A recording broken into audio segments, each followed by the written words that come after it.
Lego. Lego. Play.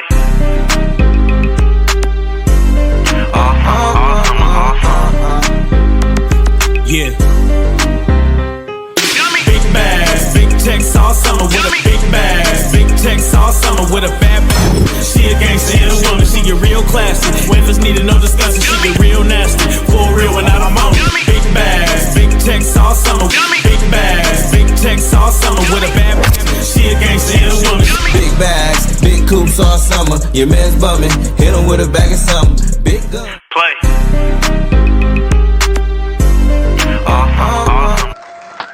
What's up?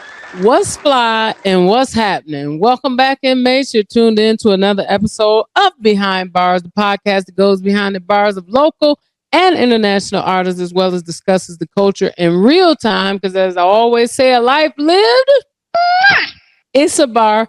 I am your hostess with the mostest. I'm Ms. Playmont, and we back in the building one more time. And I'm excited about the guests that we have on here this evening. Another returning guest that we get to follow up with, see what they've been popping off with. And I always like to do that. I always love to follow up. So I'm super excited about that.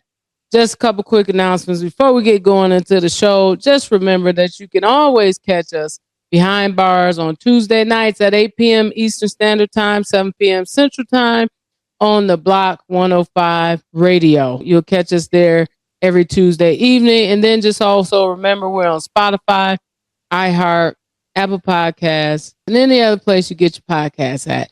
We are there too.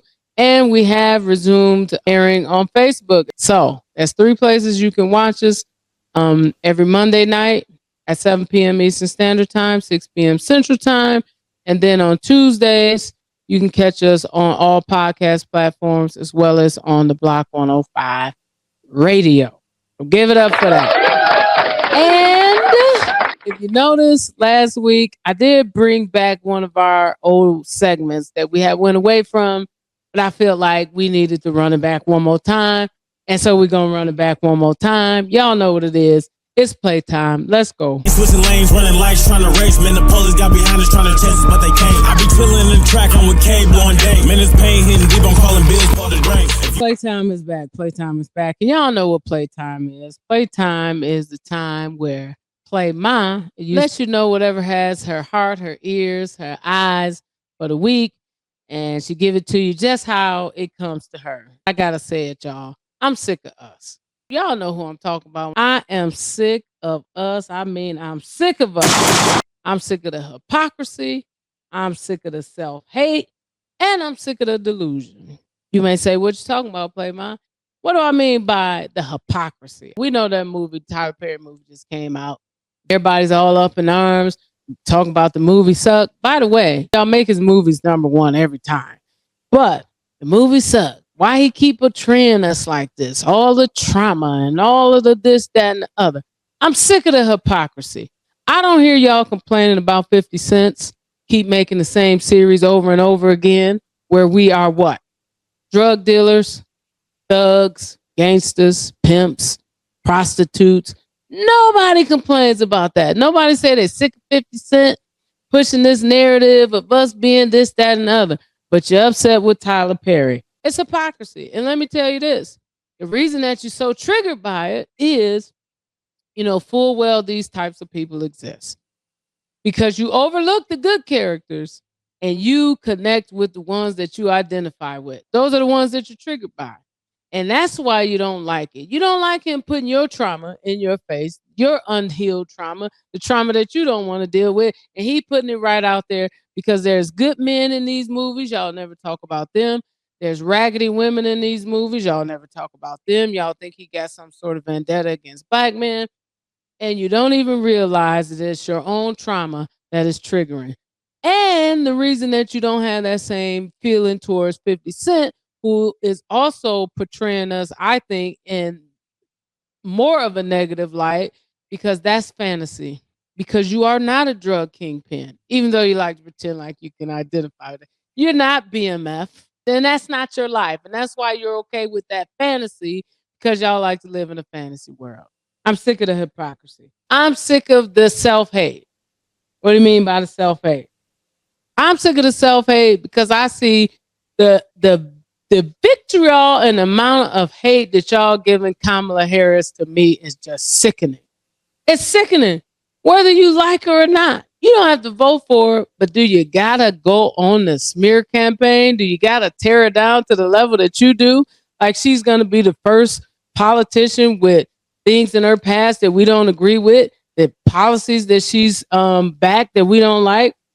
I keep hearing this narrative about the 1900 black men that she had convicted on marijuana charges as a DA. Well, let's say that the DA is over the whole office, so it wasn't her personal. But we're talking about possession, cultivation, sale of marijuana. That's what these 1900 include. And those people that was just convicted of marijuana in the act of being arrested for a more serious crime. So all of that's in there. Not taking into account that most of the low-level weed possessions and not sales, those people were never locked up. Roughly only 45 of those 1,900 people went to prison. And this is over a 6-year span, right? And for those of you who are uneducated, who don't know that the Attorney General, which she was from 2011 to 2017, doesn't actually participate in the prosecution of petty low-level crimes like marijuana. So we included those stats during that time as well. Attorney General represents the United States in legal matters, and they advise the president and other parts of the executive branch. But forget all about that. We're going to harp away on that, right? These are folks, and you can be concerned about that. We're going to harp away on that, but we're going to forget about Trump's participation in the Central Park 5 case, about the full-page ads that he took out to have these children said that they should be murdered. Is we going to forget about that? I guess so. We're going to forget about the fact that he signed orders of execution on 4 black men after he was not even the president anymore. Biden had already been elected, waiting to be sworn in. He executed 4 black men. One who was 18 when he committed the crime, who was the youngest executed in over 70 years. We're going to throw that out the window.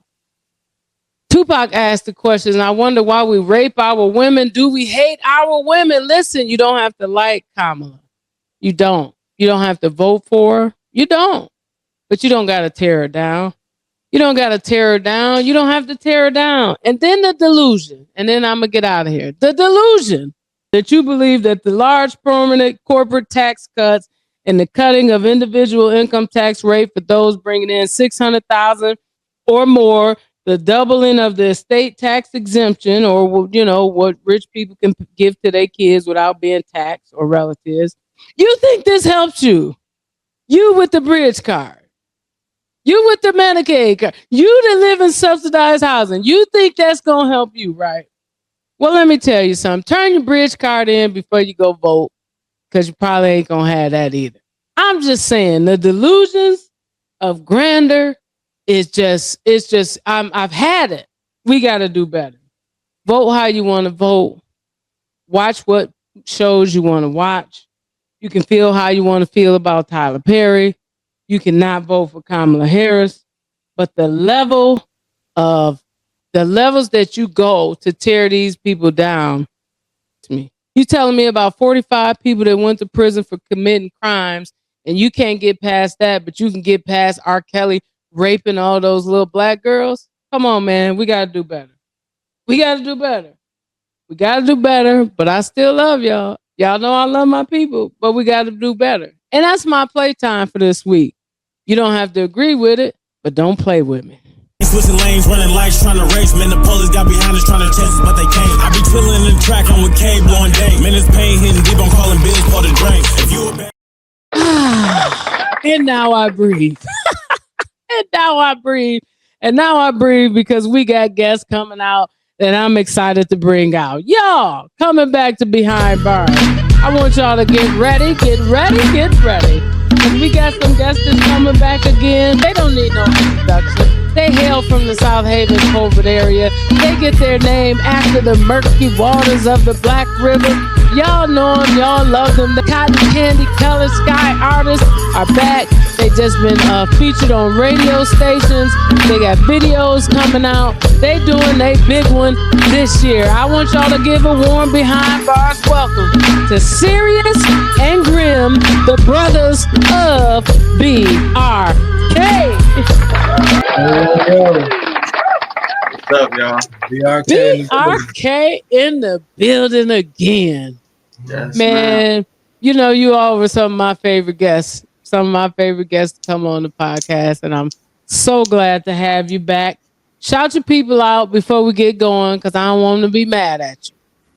Yeah, so I got to shout out Nurture Our World. That's Shannon and Sydney, our other halves. They help us with, our everything, really, our production, with just making a lot of clothing for us and helping making sure that we look good in music videos and stuff like that. Nurture Our World also is just a organization that we sell clothes, make our own clothes, but at the same time we throw events and stuff like that. We've done 3 fashion shows. We just got done doing a network event out of Kalamazoo. So we got a lot of different things going on. You guys should definitely stay tuned because we've been busy. So for sure. Shout your people out, Grim. Man, this is my people right here. Everybody, this is what it is. Also, I got to shout out my cousin Keith. I got to shout out my grandparents. I got to shout out my cousin E. He's been helping with the situation and making sure that things go smoothly. If it's music videos, if it's, whatever. So yeah, shout out to the people, shout out to the whole team, because we got a whole team of people. Shout out to Icy Files, Troy. We got a whole team of people that knows. Hey, you know what? And you need a team. Ain't it good to have a team? It's the family. Man, for real. It's good to have a team. So shout out everybody that's supporting BRK. Now, fellas, I last time you was on here, it was 3 of y'all. Now I just see 2 of y'all. What's up with that? What happened to the 3rd member of BRK? He wasn't as motivated as us, in all honesty. I just feel like he wasn't matching the speed. And so we had to figure out a situation and make it work best for us, because it just wasn't working well. So you just mean he had other stuff going on and he wasn't able to... He just couldn't match the speed. He had the time and the ability to do what we're doing and be involved with what we have going on, but he just wasn't ready. Grim, what's your thoughts on that? You look a little quiet over there. Well, first, if you got a group and you're serious about it, you should stick with them, and you should do everything you do. If you're serious about the goal, which is to do this for our families, make a living, you got to be consistent and you got to be present. So when he moved away, we just had to keep it rocking with what we got right here, homegrown, South Haven, covert area, just getting it rocking, Oh, okay. So he moved. Yeah. Which wasn't the final feather that broke the camel's back or anything like that. It was just when he moved, we created a system that we felt like could help us as far as meetings and weekly check-ins and stuff like that, trying to make sure that we were dropping music and we were staying connected and making things make sense. Yeah, we didn't just give up. We brought in a manager so that, we could make sure that everybody felt like they were getting what they needed out of this, and he just still wasn't meeting the criteria, and there's no reason for us to keep trying to push somebody into the spotlight if they don't want it themselves. Yeah. That's true. That's true. You can't drag nobody along. It's like you say, everybody gotta be on the same page. So I definitely understand that. Now this wouldn't have anything to do with a fallout with the engineer too, right? Fallout with the engineer as far as Johnny? No. My man's there in South Haven. Dylan. Oh. Yeah. I mean, at the end of the day, bad business is bad business. Take it. Anyone that's watching this, take it as you want. But you will never see me in that building for a reason. So, I just stand on real authenticity. I stand on real authenticity. That's just it. I stand on what's real. I'm going to always back my friends. I'm always going to back the people I love. And I'm just going to always stand on what's right versus what's wrong. And that's why, like I said, you'll never catch me in that building. It's all love. We got everything we need to make music right here. Right. So you don't really got no need to go there anyway. No. That's wild though, because I was in that studio not too long ago. Matter of fact, he's slated to come on the podcast. We just haven't been able to really connect. And you know, I be moving, I be on to the next if it don't pop right. But I try my best to be real and just like keep things hush. And I'm not gonna drop the situation, but if people knew what I knew, people wouldn't even step foot in that building. So, like I said, you ain't the first person to say that though. Actually, so then, serious. it's a small town, so let's start listening to one another. Good community is good community. You know what I'm saying?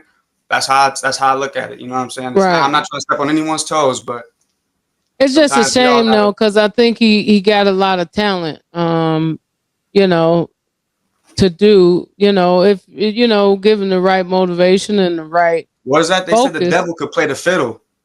You know what I'm saying? Like I heard. Where you I've get heard the fiddle from? I heard he sang in the choir. I didn't get the fiddle, huh? I grew up around them bluegrass country boys, so I don't know. But I'm gonna just tell you like that. Either way, my point. You know, they get my point. I got you. Well, one thing about it is you got to move on. You got to move on. You got to keep rolling. The train don't stop. Ain't that what the song say? This train gonna keep on rolling. Got to keep going. And y'all been definitely rolling. So I was able to catch a piece of the interview on the radio 104.9. I believe it is. Yeah. So like what made that pop?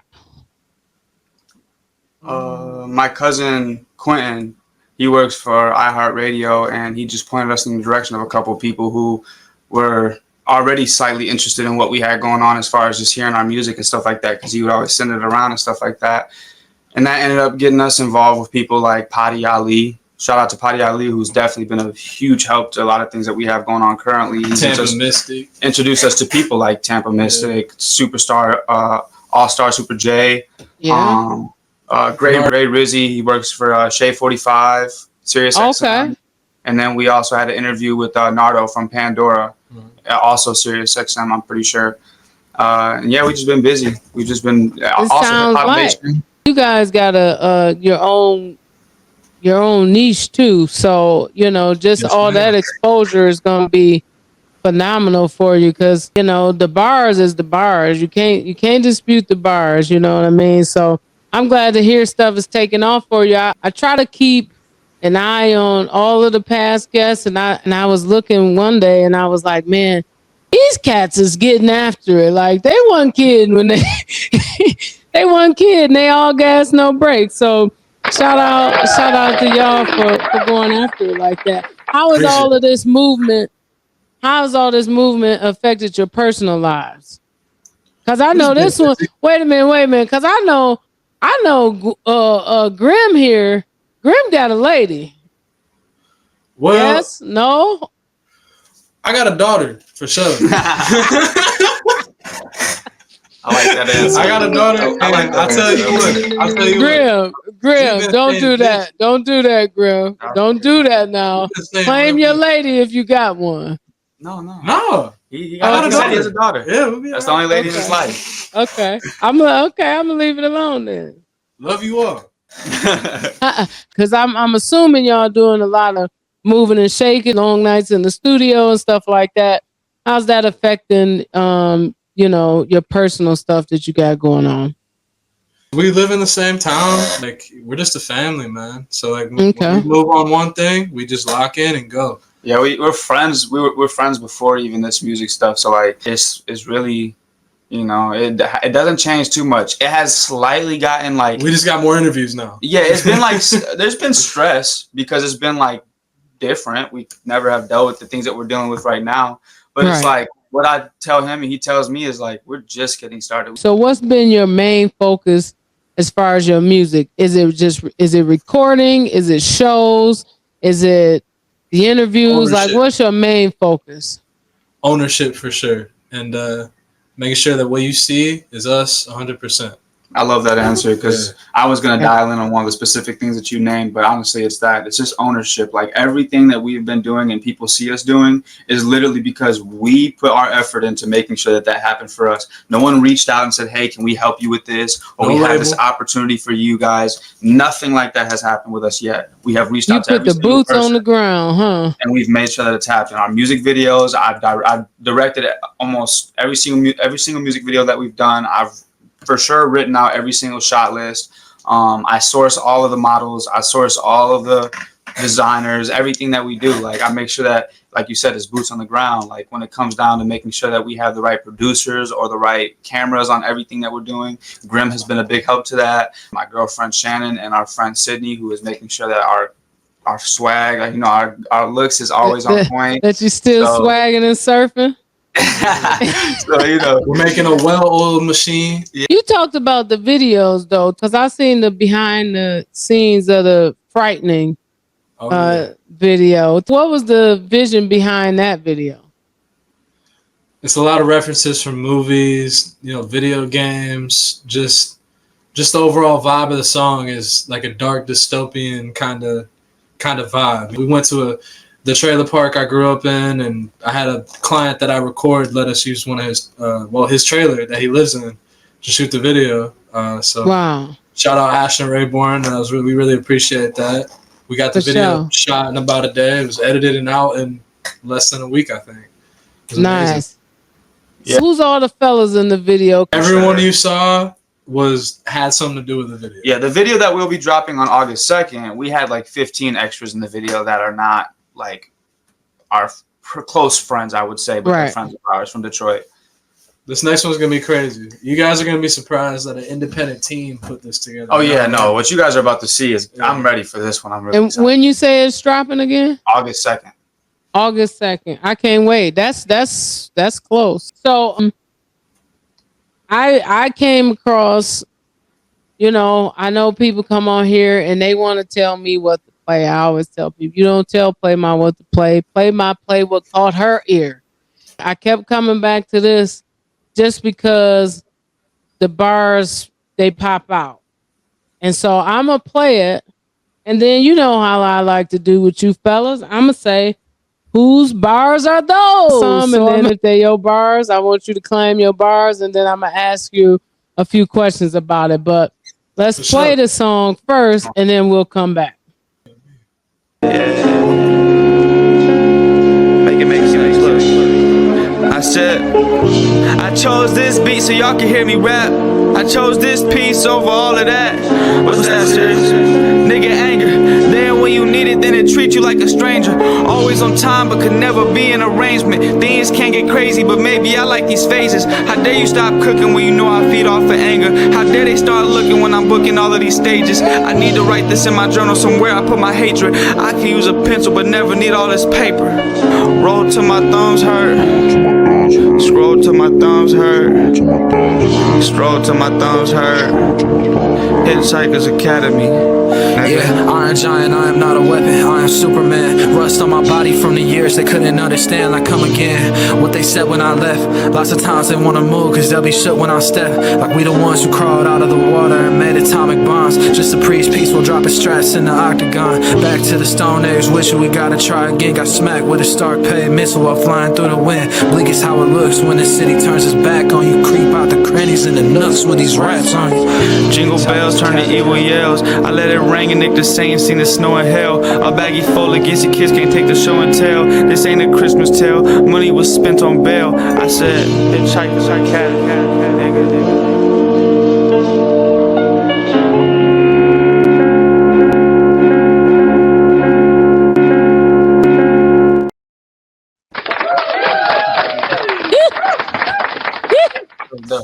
Listen, bars. That's what I'm saying, bars. So, first, before I ask whose bars are those, tell me why is it Hitchhiker's Academy?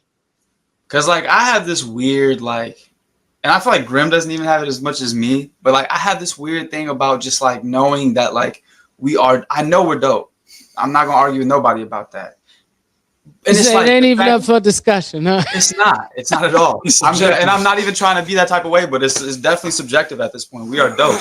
And it's Right. like the fact that I know if we keep putting in the effort that we're putting in and we just really strive as hard as we are, we're gonna put ourselves in a pretty good position, I would assume. And I know we come from a small town. You know how many people are gonna be like, hey, let me get a ride real quick. Oh! It's a Hitchhiker's Academy, so I want to take them to school and let them know that hitchhiker's mentality is just not for me, and it's not. Oh man, I'm so glad I asked that question.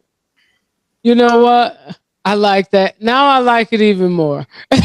Bleak is how it looks when the city turns its back on you. Creep out the Wait corners. a minute. Don't start, because we excited. get I'm into these excited. bars. We get into these bars now. Don't get ahead of me. Grim. Don't get ahead of me. Listen, that is such a dope concept. That is such a dope concept. I really like that. Hitchhiker's Academy. They're gonna be trying to catch a They want to ride.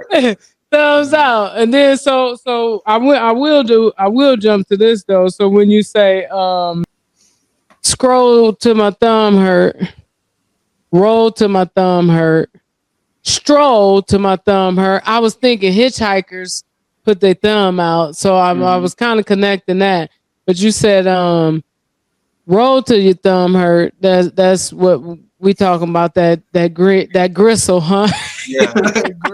Yeah. How big a part is the gristle in your because y'all are very creative. In my life, yeah. That's like my best friend. It I'll aids be the honest. process. It aids in the process. Okay. I ain't gonna give you a hard time, but I get it. I used to indulge in the devil's lettuce too, so I get it. So you said scroll. I thought immediately of social media scrolling. So what's the significance in that though? It's just the idea that that's what everyone wants to do is put their face in their phone and just scroll and get caught in this weird just cage. Because that's what I believe it puts you in. It puts you in a box. When you're just stuck in your phone and you believe everything that you see or even half of it, you're messed up. Yeah. And you stuck, like you say, because it's a shame that they got to build in reminders on social media. Hey, you've been scrolling for over an hour. Time to take a break. And you know what? I'm guilty of it myself.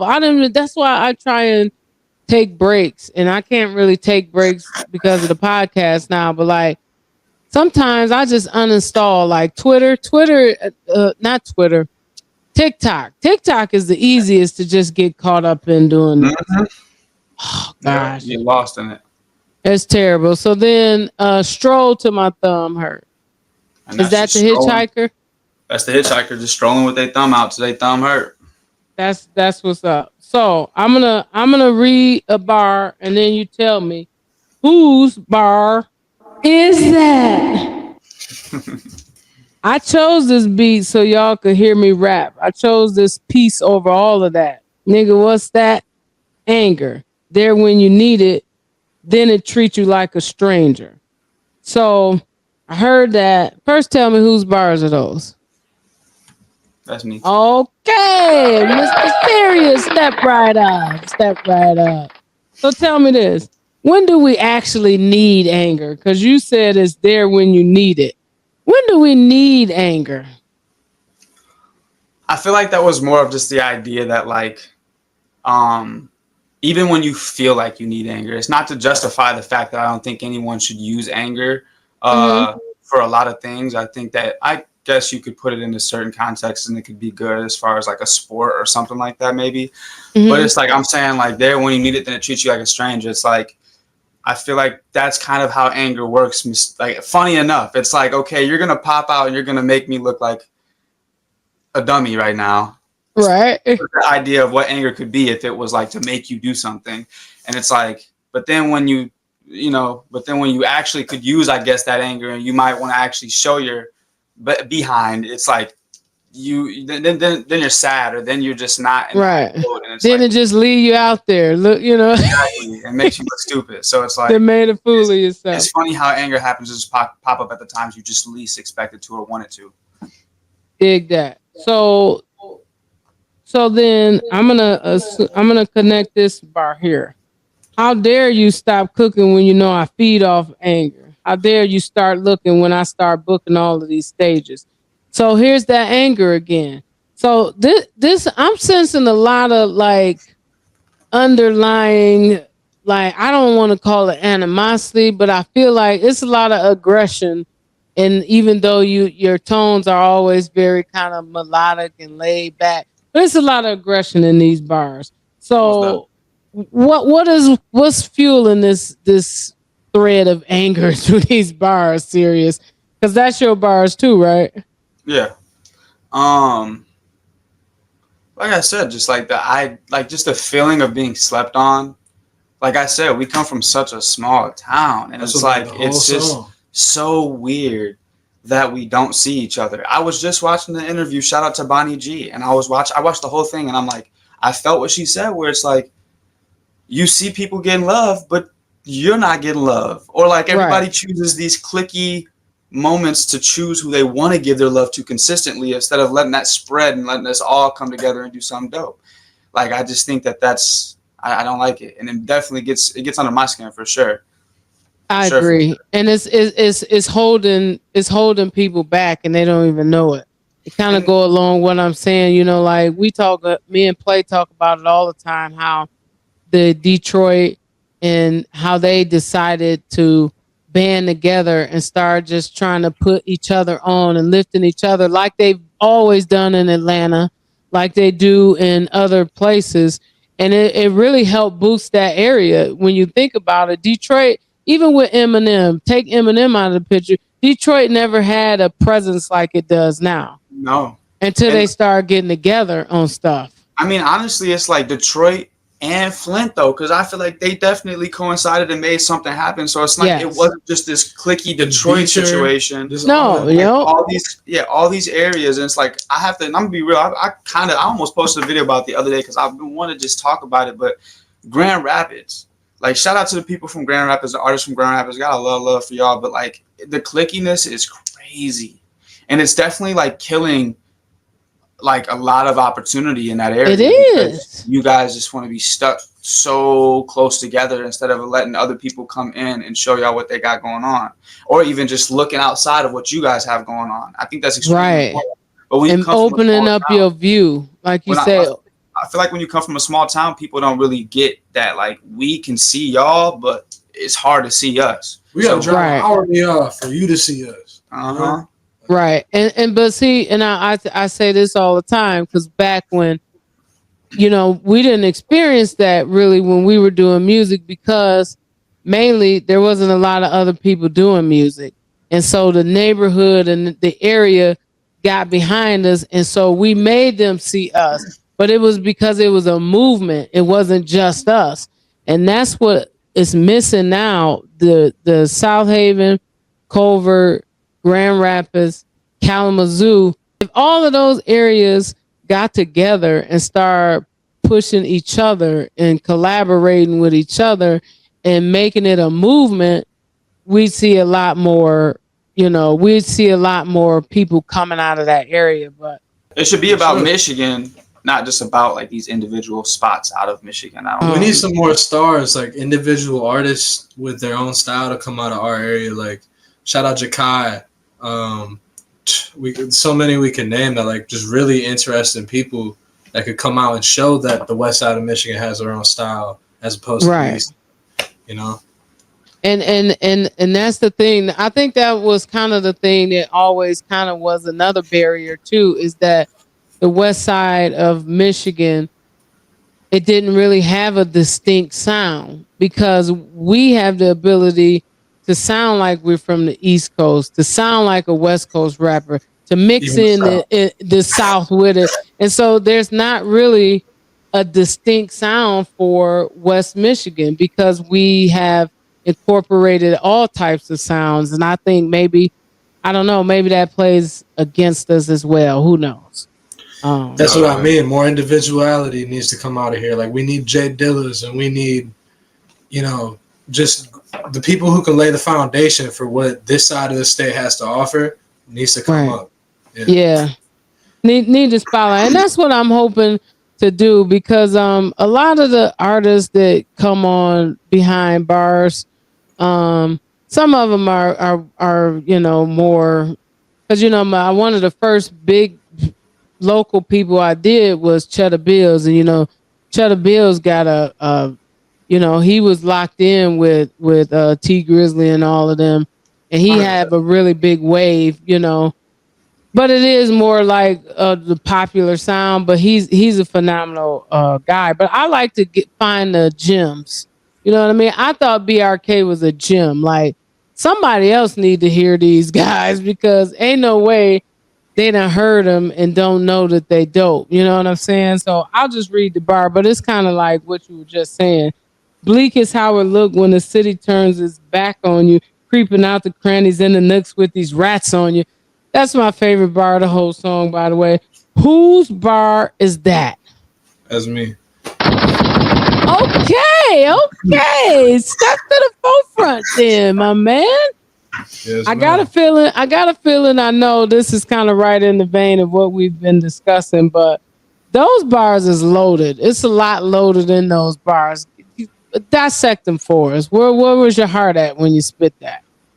Well, like Sirius said, we made this song out of the feeling of being slept on. It was the first track we recorded together, just me and him on some writing exercise type thing. And really the message stayed the same through the song. It's the frustration of being in an area where you're dope and you're good, but people are afraid to show you off, Like we're our town's best kept secret. Right. So, yeah. That is because I don't know what it is because like you say, I want to put everybody that's dope out front, especially somebody that got a unique, got something unique about them. I really like those bars though. Appreciate it. Who said this?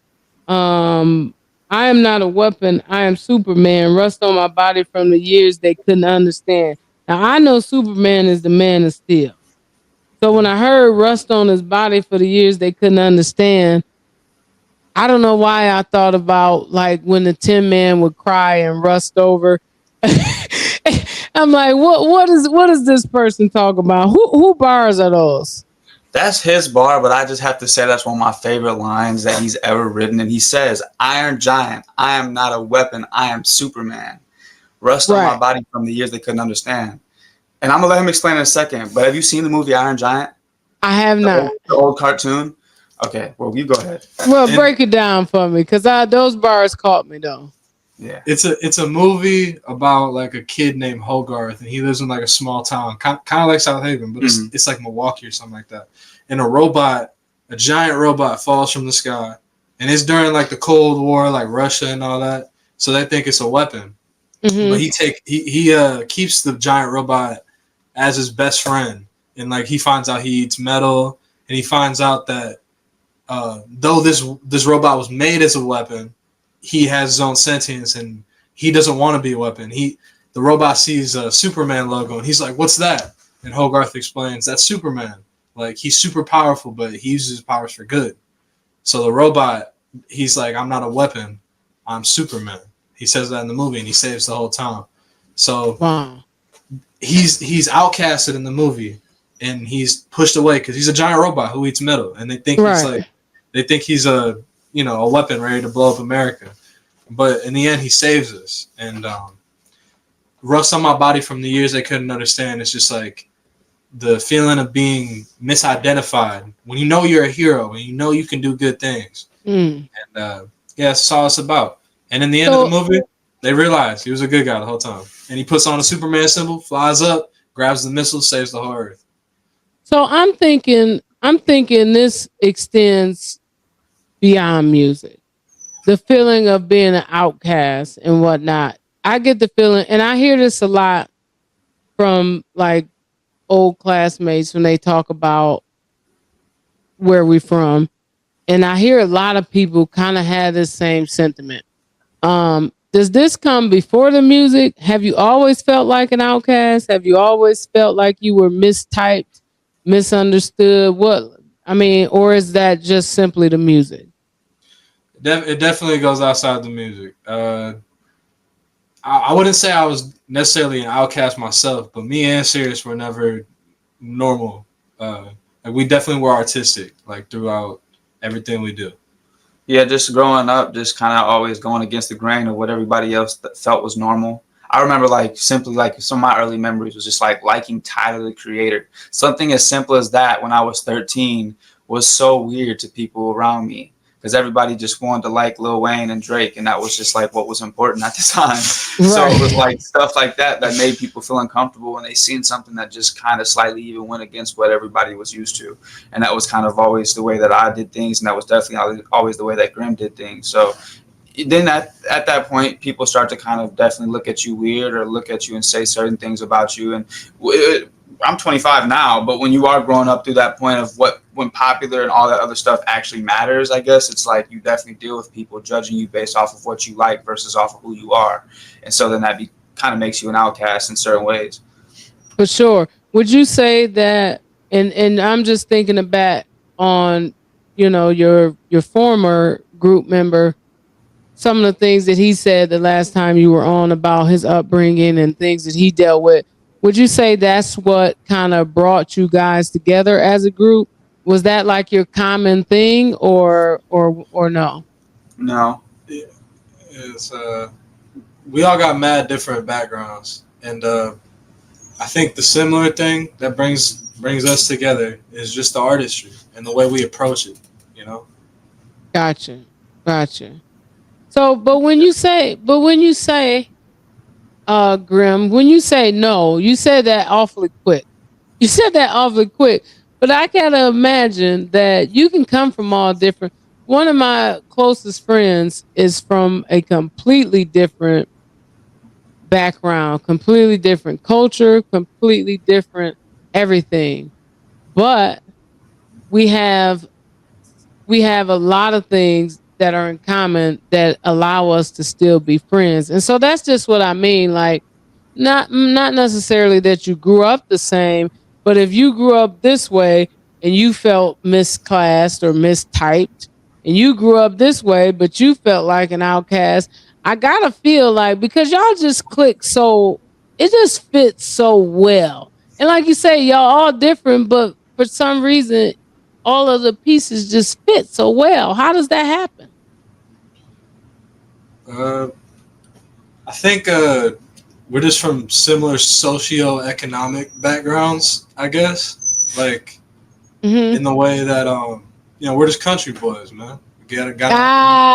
Country boys. Got out the mud. I feel like go ahead. I feel like that it was like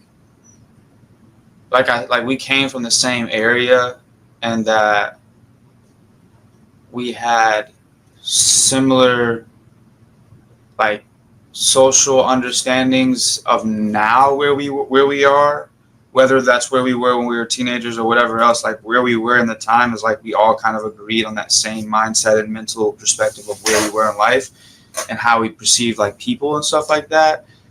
But like background wise, I still do believe that where someone comes from can definitely affect the relationship and how you guys interact with each other. And I think that played a decent amount into the circumstances that we were going through. Right. Personally.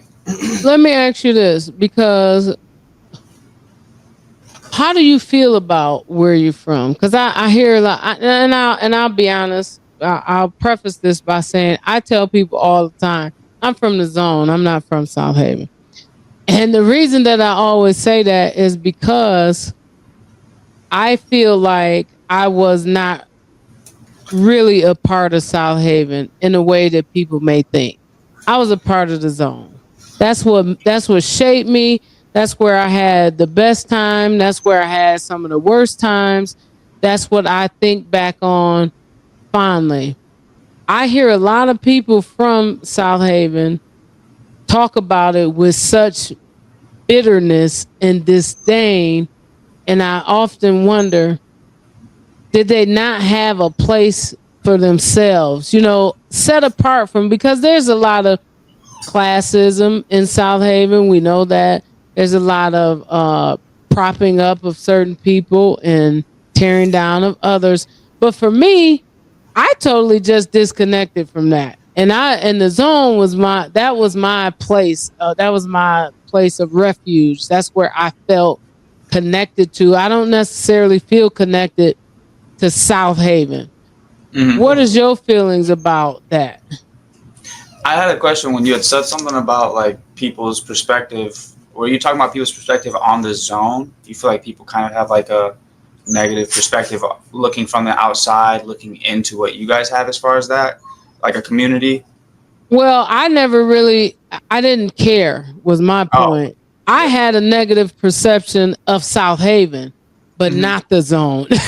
See, that's where I'm coming from. And so when I talk about where I'm from, I don't talk about it with that bitterness because I don't have a connection to South Haven per se.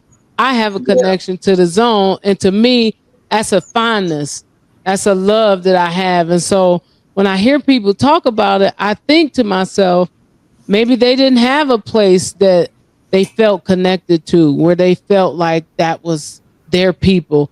And if not, that could be a hard place to grow up if you don't have anywhere that you feel that connection to.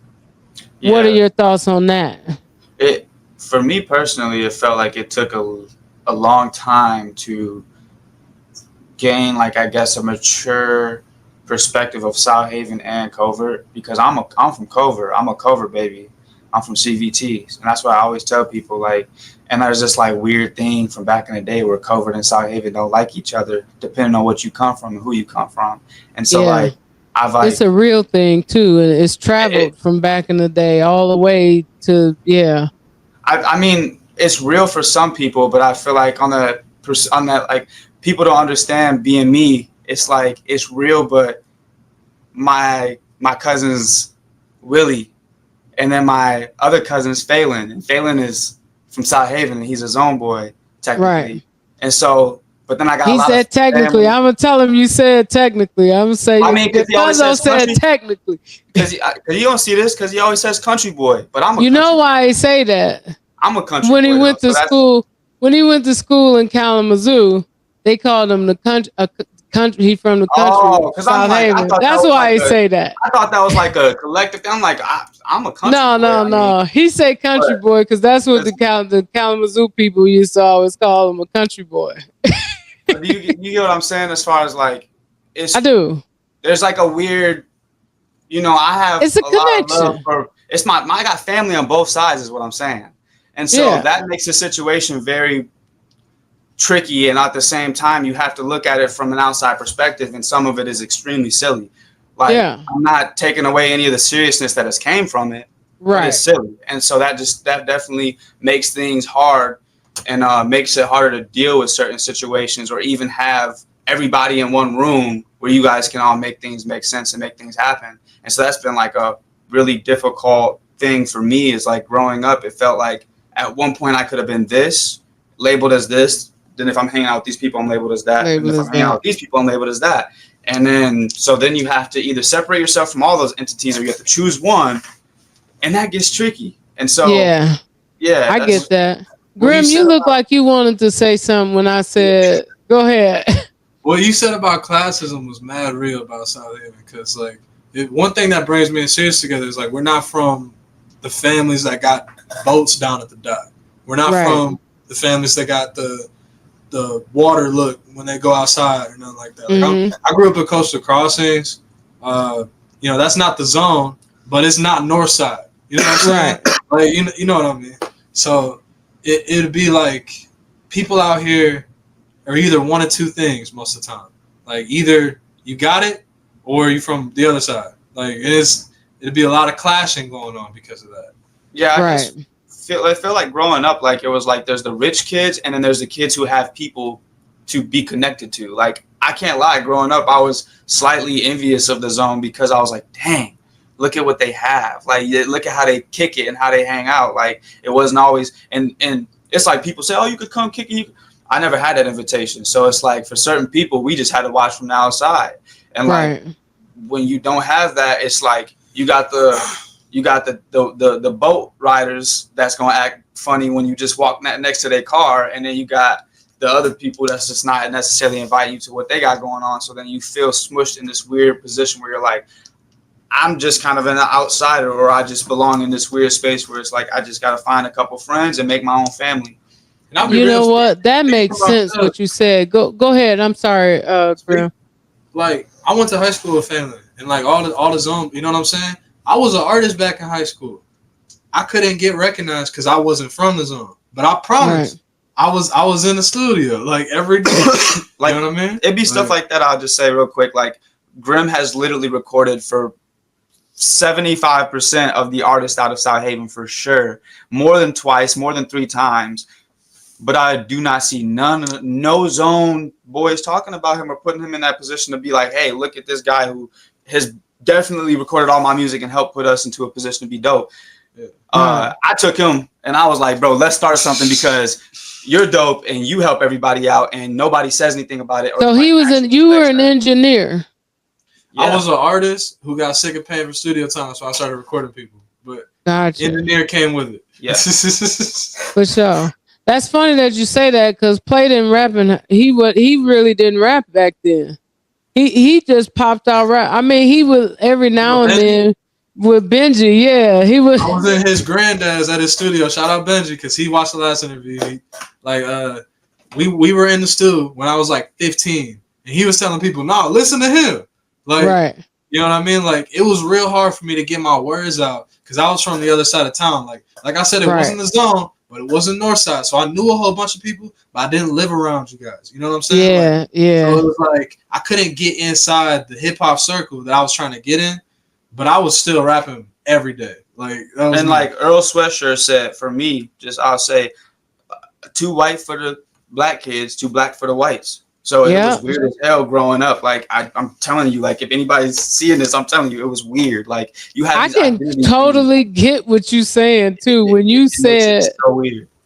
You had the people that had the boats, and then in the zone they had a community, a connection, and you didn't have either of those.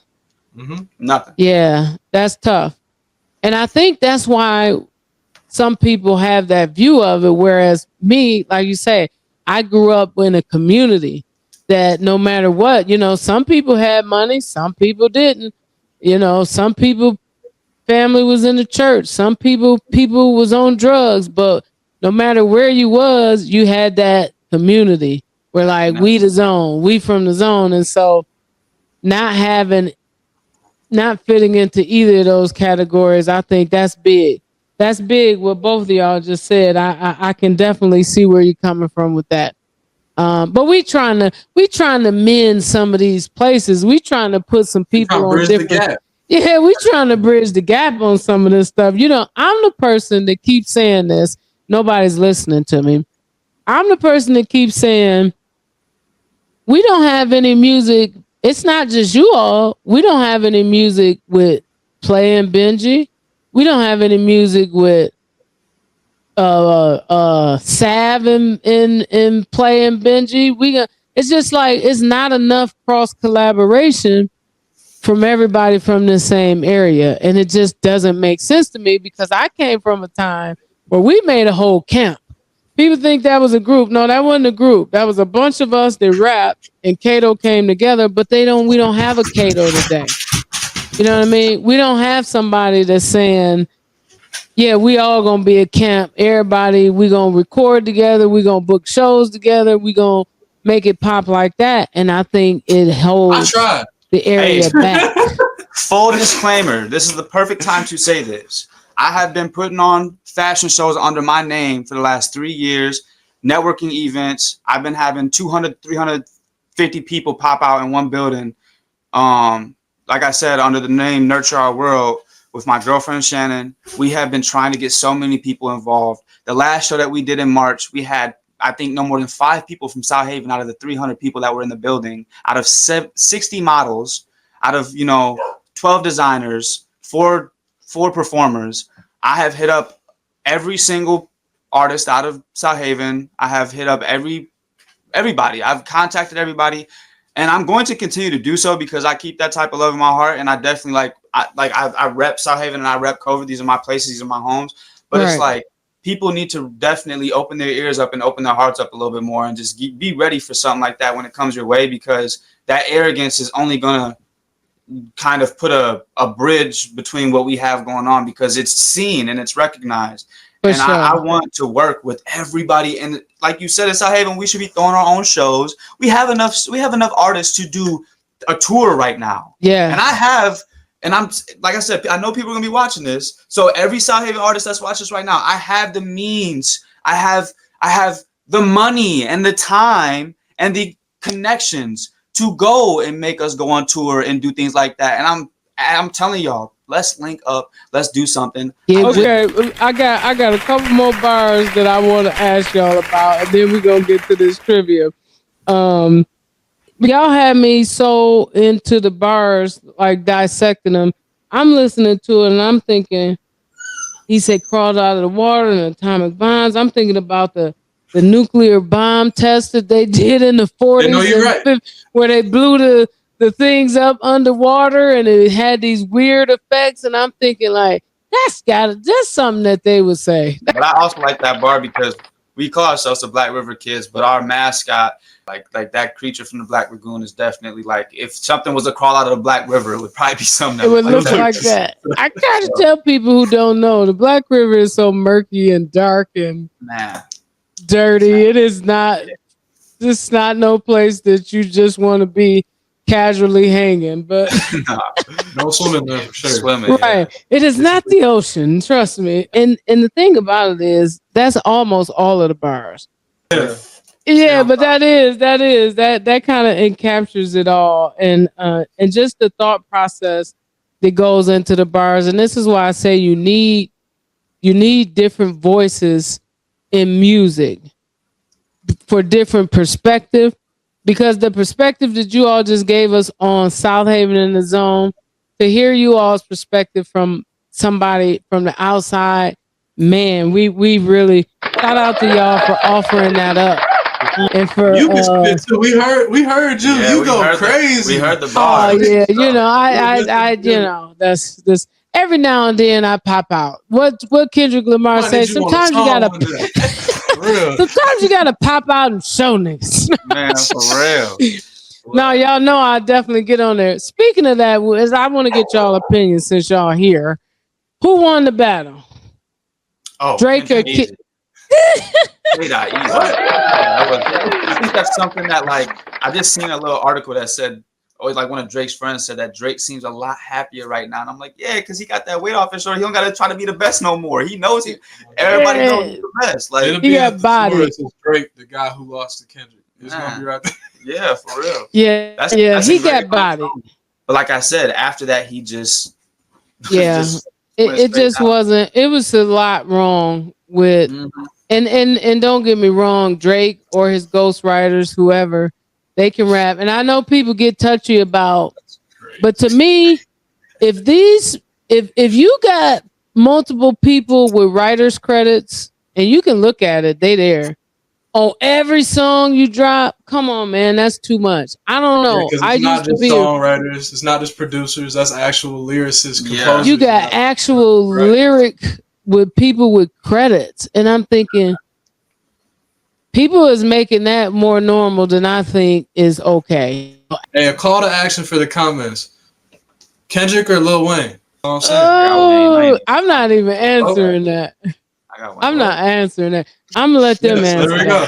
In the comments, go ahead, drop a comment. Yeah, I'm not touching that, but I am about to put y'all through the ringer though. So let's go. It's surrounding the podcast. Here we go. Question number 1.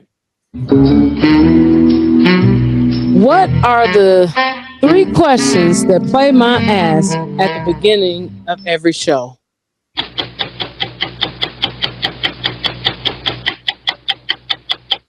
I said it today, serious. How do you agree? I have one, but I don't want to front. Well, just throw them out there. How do you greet people sometimes? Well, okay, I was gonna say, is it how are y'all doing? Man, you know what? You know good and well you ain't never heard me say, "How are y'all doing?" I don't know then. I don't even know. How are y'all doing? Come on, serious? I don't know. Okay, I say what's and Good? what's. Happening? That's one. That's one. What's happening? I don't know. You got it. Come That's on, I you was ain't open on trying. myself. No. He know he was listening. Okay, I ain't giving y'all no points for that. Y'all fail. Matter of fact, I'm even gonna boo you. I'm even gonna boo you. At the beginning of every show, Play My say, "What's up? What's fly? And what's happening?" So y'all gets no money, no points for that. I can't. That's just too bad. I've been asking people this question on the last 4-5 episodes too. I knew the answer to all those. I just didn't know that those were the questions. Damn. See what I'm saying? Nope. I tried to give you hints, serious. Question number 2. Ooh, y'all ain't going. According to Playma, a life lived is a what? You just said this too. Oh my God. You just said this too. Because a life lived is a Bar. A bar. It's a bar. A life lived is a bar. Oh my gosh. Playma says that every show because a life lived, it's a bar. We got $10 for that. Next question. Oh man, this has multiple answers. Whew. Y'all making me work. Name 2 deceased artists that have been featured on Behind Bars. Wait. You said an artist that was featured on Behind the Bars? Right. So we went behind the bars of their song. Oh, Deceased. Yeah. Deceased? Yeah. Give me 2. Young Dolph? Not Young Dolph. Deceased. That's tough. Michael Jackson? Like, dang. What? Deceased. You know crazy. what? This me slapping you. Oh my God. Dude, I'm so sorry. Like, that's a crazy. Well, I don't want to get that because if we get that wrong, it could be disrespectful. You know That's what what I'm Ain't saying. I'm like, disrespectful. oh gosh, like It ain't I want to name disrespectful. them, but it's like, okay, I don't know. I feel like you guys probably would have did Pac. I know you did Pac. Yeah, we did in this white man's world. That's one. Give me one more. One more. It's an Local. artist that's deceased, You already right? said Mike Jack. Yeah. No, it's Local. not. We can't any bars though. I ain't with be Mike Jackson bars. A local artist. He did have bars. It's a local artist that passed away. Yeah. Oh, is it behind Ted? it. There you go. That's the first one I was gonna say. And shout out to Ted. I did one. Shout out. We did Big Tev, we did Tupac, we did Heavy D, we did Heavy D was on the self-destruction song that we did. And we did my man on Outside. What's my man name? They scared to come outside. Mo 3. There's no we step Mo 3. Yep. So they are deceased. Rest in peace to those. Oh, we got $20 y'all ain't doing too bad. We got $20 and we got one more question. This is gonna be an easy one. Y'all should get. Name 3 guests besides yourself from this current season. Just 3. This current season. I think I've seen you do something with Egypt. Correct? And I know for a fact you did something with Bonnie G. Shout out Bonnie. I didn't hear the second one. Bonnie G. Bonnie G? That's 2. Give me one more. You ain't doing one with Faye this year? No, she ain't doing Faye. You said who? You ain't doing one with Faye this year? Did you doing one? I did do one with Play. Play came on with Zay Booker from All Star Clothing. Play was on with that. So we did get 30 out of the 40 possible. Y'all didn't do too bad. So you started off rough. Start off a little Then we rough. got it. Hey, man, sometimes you have a rough start. It ain't how you start, it's how you finish. So we thank y'all. Y'all put $30 in the jackpot. I think that brings the jackpot to $100 so far because we got 40 from last week, and I think we got 30 when Bonnie G was on. So yeah, we had $100 for our jackpot. Y'all thank BRK for putting some money in there. BRK, before we get out of here, I want y'all to one more time spin the block on the things that y'all got going on, what y'all got coming up. So we got a new video dropping August 2nd. August 2nd, man. It's gonna be nuts. That's episode Black Returns episode 2.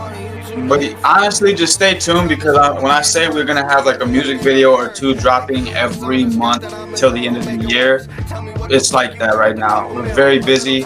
We got merch on the way as far as sweatshirts, shirts. We got pants right now. I see. We got the BRK pants. So we also got the BRK stickers. You can catch us on 104.9 FM. The Heat, and you can catch us on 87.9 and 99.1 every Tuesday and Saturday. I just want to say something to you fellas before I let you get out of here. It's always a pleasure talking to you guys. I love to talk to young artists that think, you know what I mean? You listen to your music and you can tell that a lot of thought goes into your lyrics. You're very creative. And I think you guys are going to be big. And when you blow up, y'all don't forget about Behind Bars. Because Behind Bars trying to blow too. So when you blow up, y'all come back and y'all sit down and let's talk about how we said you was going to blow up. And now here you are. You gave us our first interview. You gave us our first interview, and we're very appreciative of what you do for our area and for just like the young artists and the aspiring artists that are trying to make a scene and make, you know, some noise in their area. It's definitely extremely helpful, and this is so necessary, like extremely necessary. So thank you, and shout out to you for sure. Absolutely, and it is my absolute joy to do it. Y'all give it up one more time for Mr. Serious and Mr. Grimm, also known as BRK. Hey man, them young guys right there. I'm telling you, when I get to listening to their music, it just my mind always start racing because I know that they so creative and they so thoughtful with their lyrics. So I'm always like, what was he talking? I bet he was talking about this. They had me researching stuff when I listened to, and I just really appreciate those types of artists. So one more time for BRK, y'all definitely stay tuned in with them. They got good stuff coming up. I'm certain of it. And I want y'all to not forget tomorrow, 8 p.m. on the Block 105 radio, Behind Bars will show 8 p.m. Eastern Standard Time, 7 p.m. Central Time. And then remember, look for us on iHeart, Spotify, Apple Podcasts, and Amazon Music as well. And stay locked in, mates, with the podcast. It goes behind the bars of local and international artists, as well as discusses the culture in real time. Because as I always say, a life lived, it's a bar. We out. Lego. Lego. Play.